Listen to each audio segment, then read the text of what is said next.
Mas agora eu queria convidar o nosso segundo palestrante da noite, o doutor Fabrício Vieira. Seja muito bem-vindo, doutor.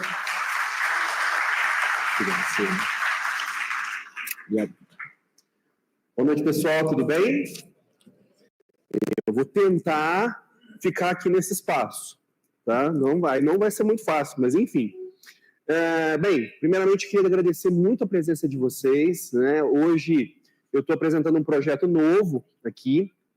Eu sempre tenho falado a respeito dos direitos especificamente, né, das pessoas com autismo, pessoas com deficiência. Hoje, na verdade, é algo um pouquinho diferente, trazer um pouquinho das minhas vivências como pai de uma criança com autismo e também como autista. E trazer para vocês como é que é, então, esse dia a dia, como é que é viver isso no dia a dia, né? Bem, quero me apresentar, então, para vocês. Eu sou o Fabrício Vieira, advogado já há mais de 20 anos. Sou pai atípico, pai da Gabriela. A Gabriela hoje com 6 anos de idade. E nós tivemos o diagnóstico dela aos 2 anos. E desde então, nós estamos aí na luta com os tratamentos, com as terapias, com os acompanhamentos. E, como pai, vivendo todas as angústias, medos, incertezas, né, principalmente com relação ao futuro, porque nós sabemos que nós não somos eternos. Então, o grande receio que a gente tem, o grande medo que a gente tem, como que nossos filhos ficarão no futuro próximo, com relação ao seu desenvolvimento, com relação à sua autonomia, à sua independência, mas, por outro lado, né, vivenciando, então, também o presente e celebrando pequenas conquistas diárias, mas que, para nós, né, como pai, são vitórias enormes, né? Então, vivenciar isso está sendo uma experiência muito diferente, mas muito importante para mim. Eu estou aqui, na verdade, e hoje eu tenho o meu trabalho muito voltado para a questão também ligado ao direito das crianças e pessoas com autismo por conta da Gabriela. Se não fosse a Gabriela, não estaria aqui.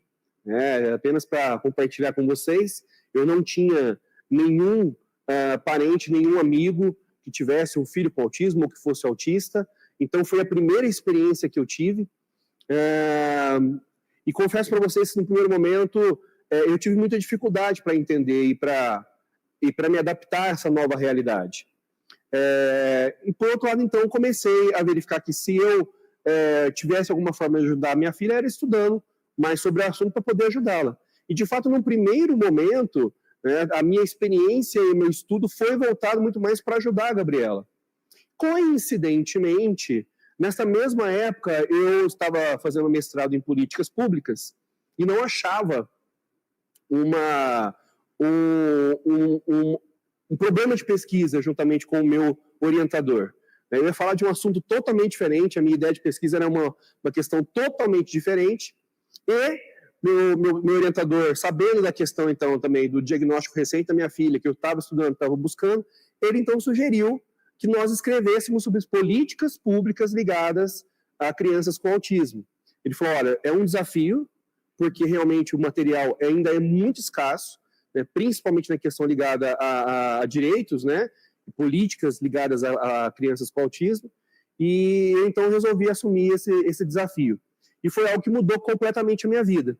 Que a partir de então, eu comecei a ter contato com os profissionais da área da saúde, com os terapeutas, né, psicólogos, fonoaudiólogos, terapeutas ocupacionais, fisioterapeutas, enfim, com médicos, e por conta da minha pesquisa, obviamente, e principalmente com as famílias. E foi aí que eu me deparei com a seguinte situação, pessoal: o desespero das famílias com relação à questão dos direitos dos seus filhos. E não é a questão de buscar os direitos, não, pessoal. Na verdade, é uma etapa anterior. E qual era essa etapa? Entender e conhecer quais são os direitos. Então, não era questão de buscar, era questão de primeiro entender, para aí sim, depois buscar. Então, eu coloquei isso como propósito de vida, né, de ajudar as famílias, então, primeiro, entender, conhecer, para, numa segunda etapa, se necessário, buscar os seus direitos. Uma questão muito mais informativa, muito mais de ensinamento, para uma segunda etapa de ajudar e ser instrumento e ferramenta como advogado de buscar esses direitos para as famílias, né? E foi então que, desde esse momento, e já há alguns anos, eu tenho trabalhado diretamente com o direito das pessoas com autismo, o direito das pessoas com deficiência, sobretudo na área da saúde, mas também na área da educação e outros direitos mais que a gente vai conversar um pouquinho. Também sou professor, ministro em várias faculdades, hoje não na questão da graduação, mas hoje mais voltado para a questão da pós-graduação, e também cursos de extensão, né, principalmente em algumas OABs, para formar advogados para que possam trabalhar nessa área, e na parte da pós-graduação voltado para essa questão de levar o direito para os profissionais da saúde na área aí da psicologia, da fonoaudiologia, da psicopedagogia, que eu tenho feito bastante, trabalho bastante pós-graduações com relação a isso. Também sou escritor, tenho livros de direito previdenciário, tenho um livro recente, agora também lançado, a respeito de direito das pessoas com autismo. Enfim, estou trabalhando bastante aí para que possa levar conhecimento para a sociedade, né? Também sou palestrante, razão pela qual estou aqui com vocês, né? Trouxe aqui algumas imagens para vocês. Eu tive no ano passado no Expoteia, que é um dos maiores congressos de autismo no país. Tive a honra de ser convidado novamente para esse ano. Tem algumas imagens também de palestras em outras localidades, e tem ali uma foto, juntamente com o Marcos Petri, que é um dos grandes expoentes do autismo, né, no país, também com o João Menezes, que tem um trabalho muito bacana na cidade de Uberaba, no Instituto Vencer, que faz um trabalho social com crianças com deficiência, e que é um trabalho muito legal. E o João Menezes é um tenista medalhista de ouro no Pan-Americano, e que, infelizmente, por conta de problemas de saúde, não pôde participar de uma Olimpíada, mas que é um cara muito bacana. E também tem uma honra, né, de participar em programas de TV, principalmente a IPTV aqui de Ribeirão, onde eu falo na questão de direito previdenciário, que também é uma das minhas áreas de atuação. Pelo menos a cada 30 dias, 40 dias, eu estou lá toda quarta-feira de manhã, respondendo perguntas aí do pessoal, né? Bem, então eu vou falar um pouquinho para vocês a respeito do meu diagnóstico, né? E como é que foi isso. Falei para vocês, né, que a questão da Gabriela foi, sem dúvida nenhuma, a razão de eu estar aqui. E, por conta, então, desse trabalho intenso, com palestras, com cursos, eu faço muita questão de levar a minha equipe junto em todos esses trabalhos. Hoje, infelizmente, a equipe não pôde estar aqui, por uma circunstância até de problemas de saúde de familiares da minha sócia, na verdade, né? Então, essa semana, infelizmente, tivemos um luto, né, do falecimento, mas, sem dúvida nenhuma, numa próxima oportunidade, eu vou trazer a equipe aqui com vocês. E, juntamente, levando sempre a equipe, e com esse contato também com profissionais da saúde, a equipe começou, e eu estudo muito com eles também, a equipe começou a entender mais sobre o assunto, estudando junto comigo, né, formando eles também para que pudessem trabalhar juntamente comigo, e começaram a verificar que eu tinha alguns comportamentos, eu tinha algumas questões muito semelhantes ao autismo. E, coincidentemente, também o pessoal da área da saúde, que a gente estava tendo muito contato, né, começaram também a verificar que eu tinha alguns rastreios. E aí, então, sugeriram que eu fizesse uma avaliação, e na avaliação foi constatado que eu tenho TEA e TDAH. Então, quer dizer, não está sozinho, né? Não era só TEA e TDAH. E confesso para vocês que foi algo que me surpreendeu, mas a partir do momento então, que eu comecei a assumir esse diagnóstico para mim, confesso para vocês que ainda estou nesse processo de assumir, né? Algo que ainda para mim ainda me causa surpresa, mas eu vou mostrar para vocês, e até por tentar entender melhor o meu caso e aprofundar melhor o meu caso, eu vou mostrar para vocês que ainda existe um rótulo muito grande no TEA, um rótulo muito grande no autismo. Porque quais são as identificações que nós temos de uma pessoa com autismo? ou que ela é superdotada, que ela tem altas habilidades, ou que ela é extremamente incapaz, que ela tem deficiência intelectual, que ela tem uma série de limitações, muita dificuldade para encaixar na sociedade, mas tá, isso, será que não existe um meio termo?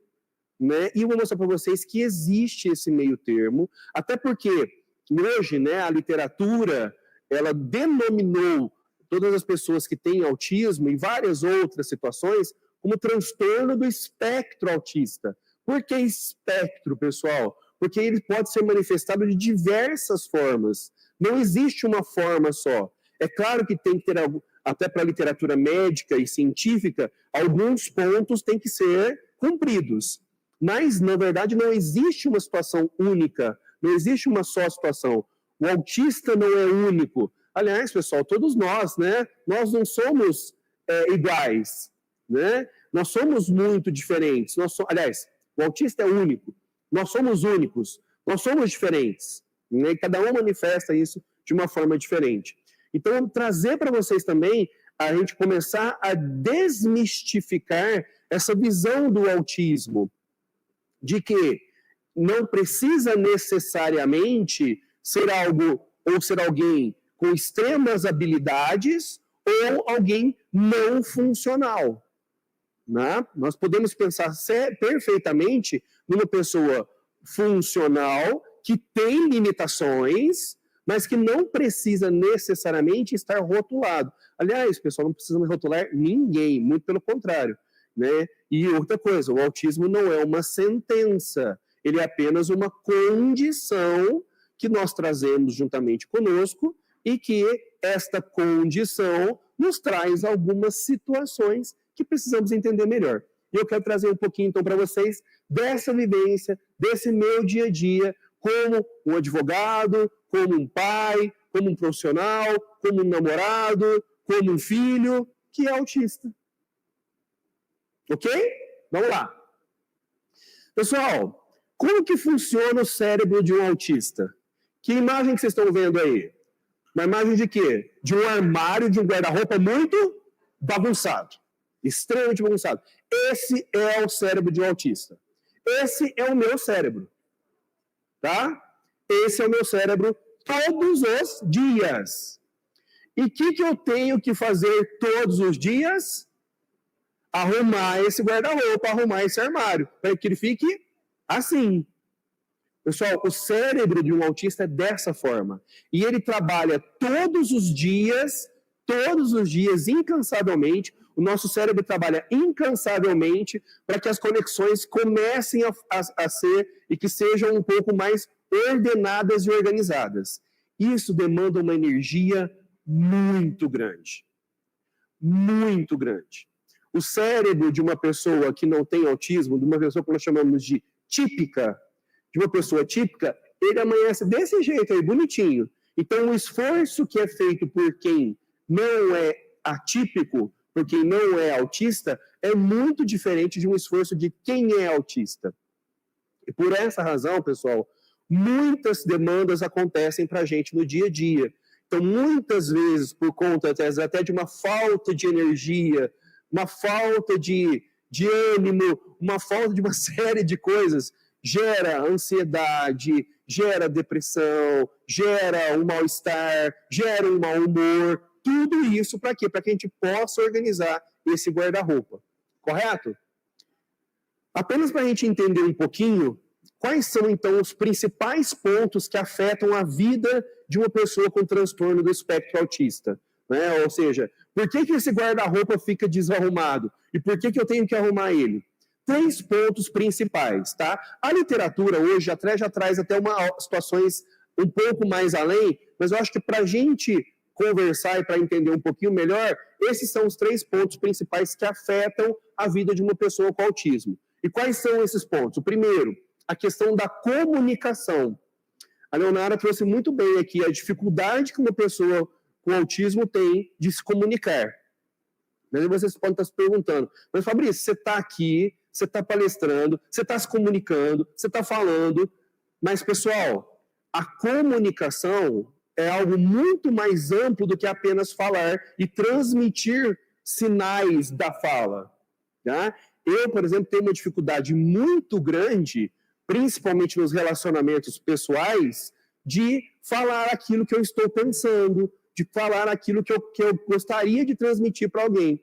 Quando eu tenho um assunto que eu domino muito bem, que eu estou seguro, eu falo extremamente bem. Agora, quando eu estou, por exemplo, num relacionamento pessoal, né, numa questão de entre amigos, entre familiares, conversar é uma coisa muito difícil para mim. Manter uma conversa, então, com uma pessoa que eu não conheço é praticamente impossível. Eu não consigo.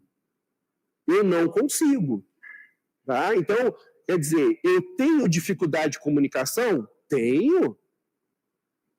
Por mais que eu fale extremamente bem, vocês estão me entendendo, estão me ouvindo, estou aqui em cima, né? Sou professor, sou palestrante, mas aquilo que eu tenho segurança, o que eu não tenho segurança, eu tenho uma dificuldade monstruosa.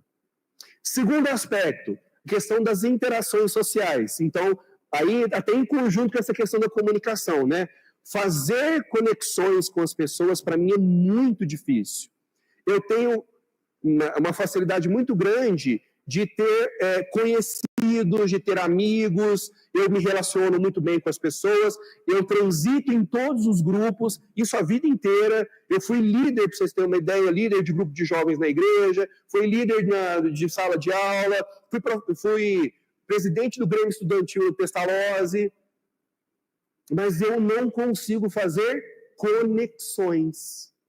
Todos os meus relacionamentos e todas as minhas amizades são amizades, em tese, superficiais, porque as conexões eu não consigo fazer. Eu tenho muita dificuldade. Né? E confesso para vocês, eu até tento, mas é muito difícil para mim conectar. Então, você pergunta, Fabrício, você tem um grande amigo, aquele que você, toda hora você liga para ele, você fala com ele? Não tenho. Né? De frequentar a casa dele? Não tenho. Eu conheço um monte de gente, mas amigo eu não tenho. Então, para mim, a questão das interações sociais são muito difíceis. E a questão dos comportamentos, tá? A questão dos comportamentos, no meu caso, são muito mais ligadas à questão de uma rigidez comportamental, tá? Eu vou dar um pequeno exemplo para vocês, eu vou trazer alguns outros, mas um pequeno exemplo para vocês com relação a horário. Eu tenho uma rigidez com horário muito grande. Se você combinou comigo 8h30, eu estarei lá 8h30. Posso dar um exemplo, amor? Tá? Bem, a Leonara é a dona da pensão. Né? É a dona Onça. Ela me convidou para casar, mas qual foi a exigência que eu fiz? Que ela tem que me sustentar. Aí ela falou, não, peraí, acho que vou pensar um pouco melhor. Né? Eu falei, eu não quero trabalhar mais, só caso com você se você me sustentar. Brincadeira, né, amor? Não é assim. Mas, enfim, no nosso primeiro encontro, pessoal, nós marcamos 8h30. 8h30 eu estava lá. Pergunta se ela estava. Não, ela não tinha nem começado a tomar banho. Né? Aí o que acontece, pessoal? A gente vai se adaptando a isso. Hoje eu já entendi que não, com ela o horário não funciona. Então o que eu faço para não sofrer mais? Eu marco com ela, a gente marca um horário, só que eu falo assim, ó, amor, manda mensagem para mim a hora que você estiver pronta, tá bom? Combinado assim? Por quê? Para a gente poder se adaptar, em razão dessa minha rigidez. Pessoal, para mim, 8h30 é 8h30. Né? Mas, enfim, esses são pequenos exemplos do dia a dia nosso. Apenas, então, para a gente dar continuidade, trazer para vocês um pouquinho mais de informações. Hoje nós não falamos mais em graus de autismo, tá? Não fala mais em autismo leve, autismo moderado ou em autismo grave, tá? O foco hoje não é na questão da deficiência em si, mas nas necessidades do autista. Então, por isso nós falamos em níveis de suporte, tá? Então, ó, pessoal, quando você for chegar em casa agora, ou que você tiver no vizinho, o vizinho falar, mas esse aqui é autismo leve. Fala, opa, não existe autismo leve. Tá? Para a literatura, hoje não existe mais. O que nós falamos é nível, até porque nenhum autismo é leve, tá, pessoal? Apenas para contextualizar, né? Nós falamos em níveis de suporte. E o que significa isso? Significa de o quanto a pessoa precisa de ajuda para estar em sociedade, tá?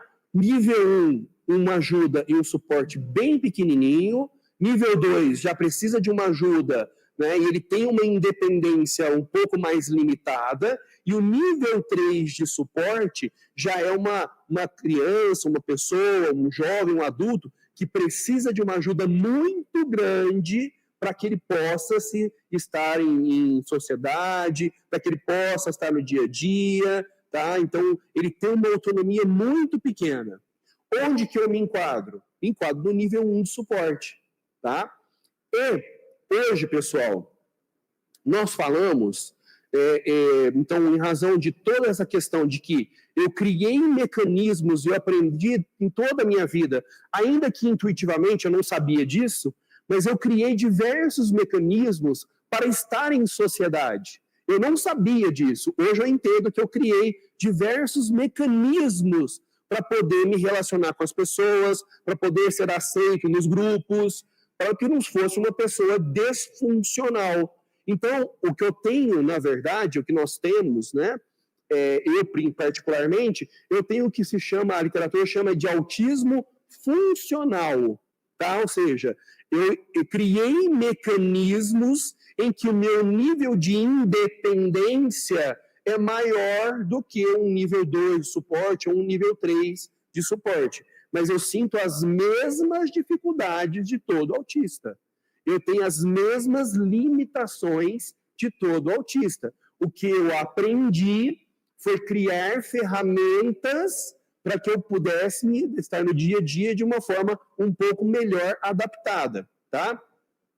A literatura também chama isso, que eu tenho, né, por ser também pai de uma criança com autismo, de um fenótipo ampliado, tá? Ou seja, por que fenótipo ampliado, pessoal? Isso também já tem uma comprovação científica. O autismo, ele tem uma causa genética. O que significa isso, essa causa genética? Nós carregamos isso nos nossos genes. Isso significa que, se eu tenho, provavelmente meu pai ou minha mãe tem. Lá em casa eu sei direitinho quem que tem, só não foi diagnosticado, que é a minha mãe, não tenho dúvida, né?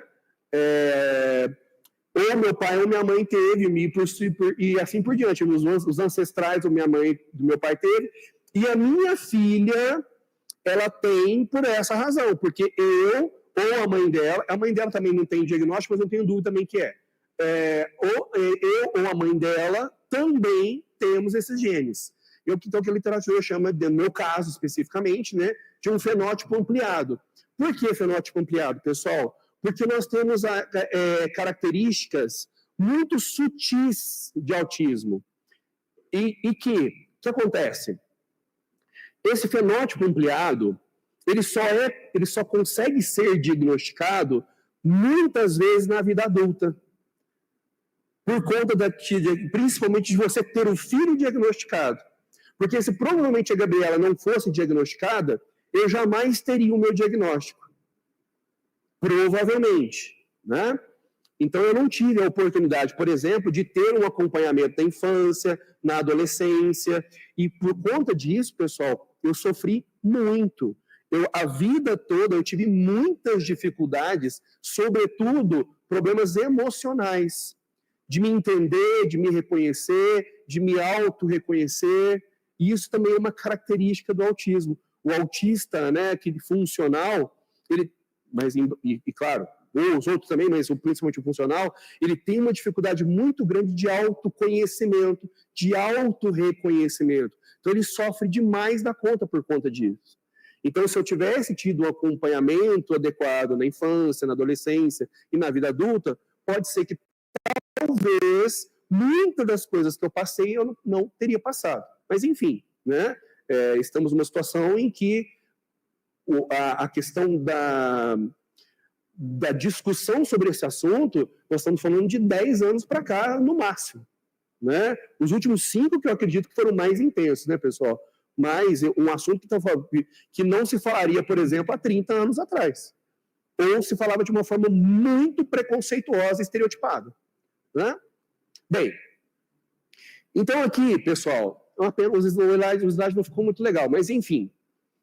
Quando que de fato eu entendi, que eu comecei a entender, embora agora com um diagnóstico tardio, que eu comecei a ter de fato os sintomas ou as características mais acentuadas do autismo? Para mim foi na vida adulta, tá? A literatura traz para a gente que existe, quando a gente passa por aqueles momentos de transição, então, por exemplo, da infância para a adolescência, ou quando a gente muda, por exemplo, do ensino fundamental para o ensino médio, da adolescência para a vida adulta, ou quando sai da faculdade e começa um trabalho, eu comecei a ter esse problema nesse hiato aí entre a vida adulta e a saída da faculdade. Foi quando eu comecei a ter mais acentuado os meus problemas. E qual foi o primeiro diagnóstico que eu tive? Transtorno generalizado de ansiedade e transtorno depressivo. E é muito comum, tá, o autista adulto ter primeiro outros diagnósticos, TDAH, TOD, transtorno de ansiedade, depressão, tem situações até um pouco mais graves, né, esquizofrenia, enfim, para só depois chegar nesse diagnóstico do autismo, né. Eu tenho um apego muito grande a regras, então o horário é uma questão que é muito comum para mim. Por exemplo, uma outra coisa que acontece muito, se a gente for sair para jantar, nós vamos sair para jantar, pessoal. Se depois tiver que tomar sorvete, eu tenho uma dificuldade muito grande para entender que a gente vai tomar sorvete depois. Eu tenho que me preparar emocionalmente, não, peraí, vamos tomar sorvete, ok. Mas para mim não é tão simples assim, por conta de regras, né, no qual eu me apego muito, né? Aí, trouxe para vocês a questão da ansiedade, um senso espacial muito ruim, tá? Eu tenho um problema enorme de senso espacial. O que significa isso? A meia distância, então, fiquem tranquilos, eu não sou um perigo no trânsito, tá? A meia distância, eu dirijo super bem, eu tenho total domínio, adoro dirigir em estrada, dirijo super bem em estrada, né? A Leonara sabe disso, não tem problema nenhum. Agora, não me peça para estacionar o carro. Pôr o carro na garagem, então, tá? O meu carro está aqui na frente, tá? Vocês vão olhar ele, tá? Ele está todo ralado. Tá? Por quê, pessoal? Meu senso de espaço é péssimo, certo? Eu já sofri muito com isso, hoje eu não sofro mais. Não adianta, eu já sei que é uma coisa minha, que não vai ter, enfim, não tem jeito, tá? Então, estacionar carro não é comigo, pôr na garagem, então esquece, né? Por conta dessa questão de o senso espacial. Uma outra coisa também que me incomoda muito, e aí também é uma questão sensorial, ruído, tá? É muito engraçado, por quê? Porque eu sou músico, adoro som alto, o som alto não me incomoda, mas ruído me incomoda. O que é o ruído? Aquela questão de que várias vozes ao mesmo tempo, você está conversando aqui, outro está conversando ali, está tocando um som. Então, por exemplo, se eu vou numa festa, se eu vou, às vezes, numa reunião de família, todo mundo conversando ao mesmo tempo, aquilo me desorganiza muito, me deixa até tonto. De tanto que é difícil para mim me adaptar a isso, né? Como eu trouxe para vocês aqui, dificuldades para conexões, né? A questão de relacionamentos também não é tão simples assim. Mudanças de rotina para mim também me desorganizam muito. Empatia é uma questão também muito interessante, né? No meu trabalho, no meu dia a dia, às vezes até com meus familiares eu tenho empatia, mas eu tenho uma dificuldade muito grande de, por exemplo, se você chega para mim e começa a desabafar, a chorar, eu fico numa situação tão constrangida que eu não sei o que fazer, o que falar. Porque tem gente que, assim, chora junto com você, né? Se emociona. Eu não consigo ter isso. Eu não sei fazer isso. Né? Então, às vezes as pessoas acham que eu até sou muito frio. Né? Nossa, Fabrício, mas você não se emociona? Eu me emociono, gente, mas eu tenho outro jeito. Né? Enfim. Descobri recentemente que a Lê trouxe para vocês a questão da ecolalia. Né? Nós temos a ecolalia imediata e a ecolalia tardia. Eu tenho ecolalia tardia. Só que eu aprendi, eu criei uma ferramenta de que eu sei que eu não posso ficar falando do nada aqui para vocês não vão entender. Eu adoro imitar personagens de desenho da minha infância. Adoro imitar. Só que onde que eu faço isso? Ou no carro, quando eu estou dirigindo sozinho, ou no banheiro, quando eu estou tomando banho. Tá? Eu não sabia que isso era ecolalia, e descobri recentemente que eu tenho ecolalia, que eu adoro imitar personagem, só que eu descobri e eu sei que eu não posso fazer isso em qualquer lugar. Né? Eu tenho muitas dificuldades com metáforas, piada, então, eu não entendo piada, é a coisa mais difícil do mundo. Questão da aparência séria. Deixa eu trazer mais algumas coisas aqui para vocês. Aí, ó, questão do cansaço. Eu falo muito alto, então, às vezes, eu tenho muita dificuldade do tom de voz, de entender que o tom de voz depende do local, depende da situação. Tem momentos que você tem que falar mais alto, tem momentos que você tem que falar mais baixo, e assim por diante, tá? Bem, e o que significou, pessoal, para mim, o diagnóstico, né?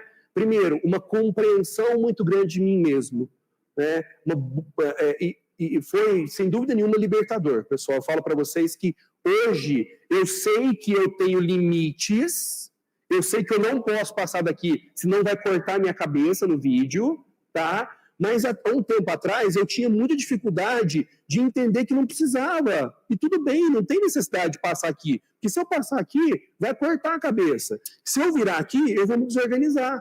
E não tem problema. Eu tinha muita dificuldade de entender isso. De que tudo bem ter limites e tudo bem respeitar esses meus limites. Tá? Se nós não vamos tomar sorvete, nós não vamos tomar sorvete. E tudo bem, eu não preciso te agradar. E antigamente eu ainda tenho um pouco disso, né, amor? Mas eu tinha muito essa questão de que, às vezes, eu me agredia para poder não desagradar, para poder ser aceito em sociedade, né? Foi, de fato, um alívio e, sem dúvida nenhuma, também uma sensação de pertencimento, dizer, gente, agora eu entendo o que eu tenho e eu também entendo que eu pertenço e tem muita gente, tem muitas pessoas que têm o mesmo problema que eu, que, na verdade, não é nem problema, né? Na verdade, é uma condição. Tem muitas pessoas que estão na mesma condição do que eu e tudo bem. Nós pertencemos ao mesmo grupo, que bom. Então, a questão, né, de mostrar para vocês que eu aprendi e criei intuitivamente, por ser, então, por esse autismo funcional, mecanismos de adaptação social, né, eu fui aprendendo intuitivamente isso, só que isso, pessoal, gera um esforço muito grande, um cansaço muito grande e, sem dúvida nenhuma, toda a questão de ansiedade, toda a questão de problemas de saúde, muitas vezes foram causados por buscar esse mecanismo de adaptação, né? Por conta de quê? De adaptar os meus comportamentos a isso, tá? E uma característica interessante, que alguns autistas funcionais também têm, que é a questão da ilha de habilidades. Eu não estou falando em altas habilidades, eu não estou falando em superdotação, e não estou falando também, pessoal, que também é uma coisa muito característica, que é o hiperfoco, tá? Porque tem autistas, e principalmente autistas de nível 2, nível 3, nível 1 também tem, nível 2, 3 tem bastante, que é o hiperfoco, ou seja, a criança, o jovem, o adulto, ele foca numa coisa e ele só fala daquilo, ele só gosta daquilo, né? Então, tem muita criança que tem questão de dinossauro, carrinho, planetas, né? Isso, a Gabriela, por exemplo, ela até pouco tempo atrás, agora não tem mais. Ela tinha hiperfoco em escova de dente. Mas, na verdade, acho que era muito mais um comportamento de brincadeira do que, de fato, um hiperfoco, né? Mas nós, autistas funcionais, temos uma questão que se chama ilha de habilidades, né, em que a gente gosta de fazer algo, nós somos muito bons naquilo, mas não chega a ser um hiperfoco. E no meu caso, é a questão da música. Né? Eu sou músico, eu toco 5 instrumentos, né? E é algo que me ajuda muito, mas eu entendi também que essa questão da busca pela música também foi ligado à questão do TEA, né? Da questão dos comportamentos. E aqui trago para vocês, então, o meu propósito, né? Que hoje é a luta pelos direitos das pessoas com autismo, pessoas com deficiência. Está aqui minha equipe, né? Camila, Andresa, Roger, que estão comigo lá no escritório do grupo UFV Advogados, em que nós trabalhamos aí basicamente em 3 pontos muito importantes. A questão da saúde, né, que é a busca das terapias, dos tratamentos, né, para as pessoas com autismo e deficiência. E aí que já dou uma dica para vocês, eu acho que é muito importante, tá? Todo mundo que tem um plano de saúde ou que não tem um plano de saúde tem direito ao custeio integral do seu tratamento. Se você tem um plano de saúde, é o plano de saúde que tem que custear. Se você não tem um plano de saúde, é a rede pública que tem que custear. Certo? Ah, mas o meu plano de saúde não tem um profissional tal. Não tem problema. Se ele não tem, ele vai ter que pagar um fora, um particular ou uma clínica particular. Ah, mas a rede pública de saúde não tem os profissionais. Não tem problema. Ela vai ter que custear e pagar um profissional particular ou uma clínica particular. Tá? Então, é importante a gente ter essa noção de que, aliás, não é só para a questão do autismo e deficiência não, tá, pessoal? Todos nós, brasileiros, temos esse direito. É um direito garantido constitucionalmente. Nós temos direito à saúde de forma integral. E é uma obrigação do governo nos fornecer isso. Isso nós temos plano de saúde, por lei, aí o plano de saúde que assume esta obrigação integralmente, tá? Trabalhamos também na questão da parte da educação, na questão da inclusão escolar, né? Que é a questão da garantia da matrícula em escola regular, a questão do material didático adaptado, currículo adaptado, e sobretudo, né, e principalmente, que a gente tem trabalhado muito, porque a necessidade tem ficado cada vez maior, que é a luta pelo professor auxiliar para crianças, estudantes de inclusão, tá? E a gente tem conseguido, graças a Deus, fez um trabalho bem bacana nesse sentido, trazendo a questão da importância de ter um professor auxiliar dentro da sala de aula, né? E também a busca de benefício assistencial, que é o BPC, para famílias de baixa renda. Tá? Então, se você conhece alguém, né, uma criança, um jovem, um adulto que tem autismo, saiba que ele pode ter direito a um benefício de um salário mínimo. Tá? Bastando comprovar pequenos requisitos, um deles é o próprio autismo em si, e mostrar que a família está passando por dificuldades financeiras. Tá?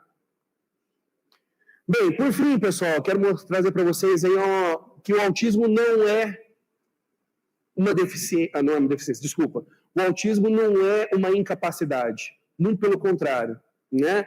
Ele é um potencializador, desde que devidamente respeitado. Ele é apenas uma condição, né? Eu sou o CEO do Grupo FV de Advogados, eu sou professor, eu sou palestrante, sou escritor, né? Eu sou diretor da APAI de Patrocínio Paulista, eu sou coordenador da Comissão de Direito das Pessoas com Deficiência da OAB daqui de Franca. Então, quer dizer, o autismo não me tornou incapaz. Ele me trouxe algumas limitações, mas que, se devidamente trabalhadas e respeitadas, me tornou uma pessoa ou não me limitou a fazer nada. Né? Uma questão hoje, né, mostrando para vocês que, por ser um autista funcional, eu não tenho nenhum limite, nenhuma barreira. Né? Eu tenho, na verdade, só que buscar as minhas potencialidades e ter respeitadas. Né? Então, uma frase final para vocês, que o caminho pode ser longo, mas não é impossível. Para os pais, cada pequena conquista vale a jornada. Para os adultos, o autoconhecimento é a chave para uma vida mais leve e autêntica. Ter coragem para enfrentar quem somos é o primeiro passo para vivermos melhor. E o que me trouxe até aqui? Dedicação, estudo, coragem para enfrentar os desafios e, acima de tudo, a certeza de que o autismo não impede ninguém de ser e de querer ou ser quem ele quiser. O autismo não é uma capacidade, é uma forma única de ver e transformar o mundo. Vamos juntos trabalhar pela inclusão?